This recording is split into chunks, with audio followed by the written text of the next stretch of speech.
দাঁড়ান দাঁড়ান, ডক্টর জাকির নায়েক বলছেন যে আমি হিন্দু ধর্মের গ্রন্থ থেকে আমি প্রমাণ করব যে হিন্দু ধর্মে মূর্তি পূজা নেই। খুবই গুরুত্বপূর্ণ একটি বিষয়। তো বিষয়টি আমরা সম্পূর্ণ দেখে আসব ডক্টর জাকির নায়েকের কাছ থেকে।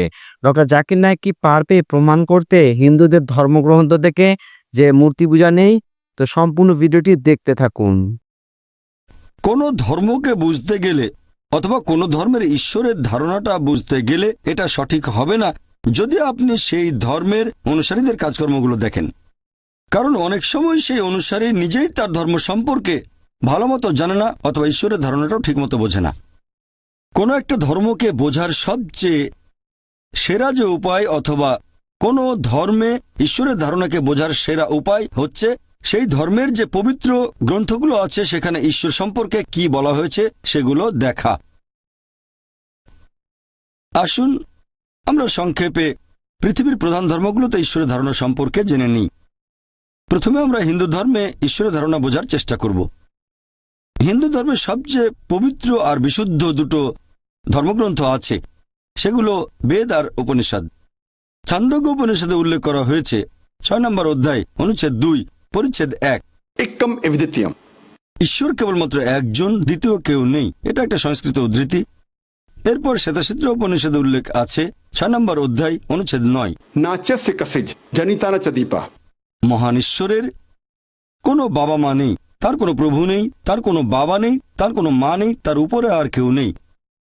এছাড়াও শ্বেতাসিদ্ধ উপনিষদে উল্লেখ আছে অধ্যায় 4 অনুচ্ছেদ 19, আর আছে যজুর্বেদে অধ্যায় 32 অনুচ্ছেদ 3, ন তস্য প্রতিমা অস্তি। মহান ঈশ্বরের কোনো প্রতিমা নেই। প্রতিমা একটা সংস্কৃত শব্দ যার মানে প্রতিমূর্তি, ফটোগ্রাফ, পেইন্টিং, ছবি, ভাস্কর্য অথবা একটা মূর্তি। বলা হয়েছে মহান ঈশ্বরের কোনো প্রতিমূর্তি নেই, কোনো ছবি নেই, কোনো পেইন্টিং নেই, কোনো ফটোগ্রাফ নেই, কোনো ভাস্কর্য নেই, কোনো মূর্তি নেই, কোনো প্রতিমূর্তি নেই। আর হিন্দুদের ব্রহ্মসূত্র হিন্দুজমে মূল ধর্মবিশ্বাস। एकम ब्रह्म देवता नास्ते नैना नास्ते किंचन। भगवान एक ही है, दूसरा नहीं है, नहीं है, नहीं है, जरा भी नहीं है। ঈশ্বর কেবলমাত্র একজন, দ্বিতীয় কেউ নেই, আর কেউ নেই, আর কেউ নেই, আর কোথাও কেউ নেই। তাহলে যদি হিন্দু ধর্মগ্রন্থ পড়েন সেখানে আপনারা হিন্দু ধর্মে ঈশ্বরের ধারণাটা বুঝতে পারবেন আর হিন্দু ধর্মটাকেও সঠিকভাবে বুঝতে পারবেন।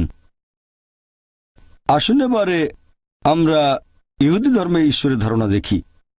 ওল্ড টেস্টামেন্টে উল্লেখ করা হয়েছে বুক অব ডিউটেরোনমি অধ্যায় নম্বর 6 অনুচ্ছেদ 4, মুসা আলাইহিস সালাম বলছেন, क्षमा इज़राइलो अदनाहिन अदनाइकत। শোনো হে ইসরায়েলবাসী, আমাদের ঈশ্বর আমাদের প্রভু কেবলমাত্র একজন।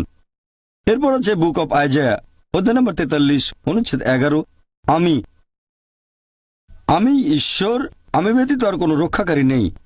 এরপর আছে বুক অব আইজায়া অধ্যায় নম্বর 45 অনুচ্ছেদ 5, আমি ঈশ্বর এবং আমি ব্যতীত আর কোনো উপাস্য নেই। আরও আছে বুক অব আইজায়া অধ্যায় নম্বর 46 অনুচ্ছেদ 9, আমি ঈশ্বর আর কোথাও কেউ নেই, আমি ঈশ্বর, আমার মতো আর কেউ নেই। এরপর আরো বলা হয়েছে বুক অব এক্সোডাস অধ্যায় নম্বর 20 অনুচ্ছেদ 3 থেকে 5।